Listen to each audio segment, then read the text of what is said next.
Shalom, shalom. Je reviens dans l'épisode 22.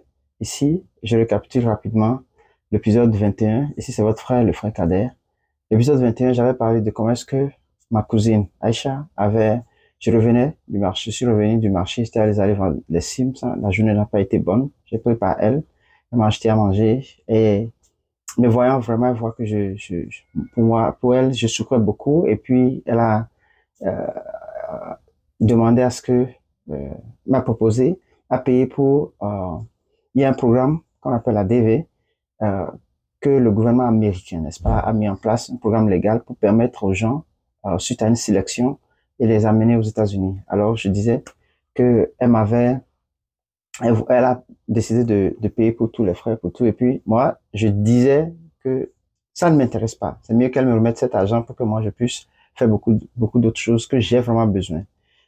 C'était malgré moi, vraiment que je suis allé le faire, malgré que j'étais débraillé en tricot, les cheveux, le visage et tout, plein d'huile et tout, bon, tout était mélangé là-bas et tout, bon.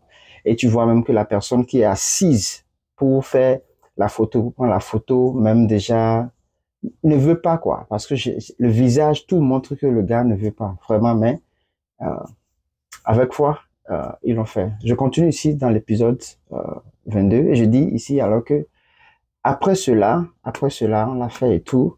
Et puis moi, je suis rentré. Je suis rentré à la maison et je vivais pratiquement à 10 10 kilomètres, entre 20 kilomètres comme ça de là. Et moi, je suis rentré. Habituellement, je fais les autostops ou bien quand j'ai 100 francs, je prends le bus pour descendre à l'université. De l'université, je fais autostop pour pouvoir rentrer. Autostop, c'est le fait de faire la main, demander à un volontaire s'il peut bien te dépanner et t'amener un peu plus loin vers ta destination. Alors, donc, ce jour-là, c'est ce que j'ai fait. Et je suis rentré. Je suis rentré et arrivé à la maison, je me suis couché. Bon, j'ai fini tout ce que j'ai à faire, puis je me suis couché, n'est-ce pas?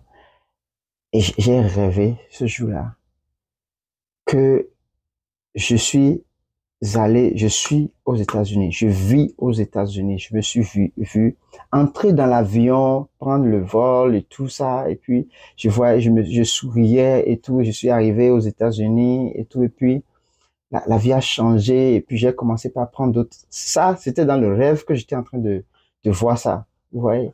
Et puis je me voyais vraiment, je voyais la nourriture, je voyais vraiment de l'argent et tout, parce que dans la journée, j'ai compris que le Seigneur a voulu me montrer ça pour que je ne me plaigne pas.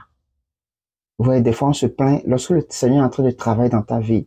Il est en train d'arranger les choses. Parce que les choses se font par étapes.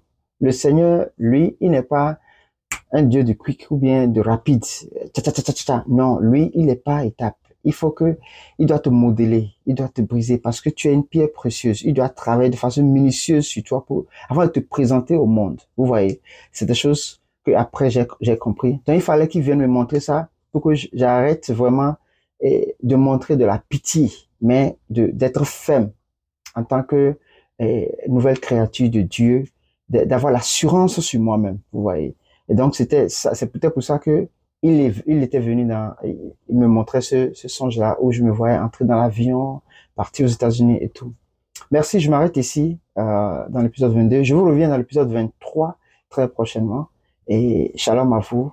Souscrivez, suivez-moi et afin que le Seigneur puisse aussi vous édifier et que quelqu'un aussi soit édifié et voit que vraiment Jésus-Christ est réel et qu'il est puissant. Il change les gens, il prend les gens de la boue, il les transforme, il prend les zéros pour les transformer en héros. Et je suis un exemple que je viens partager ici. Merci beaucoup et à très bientôt.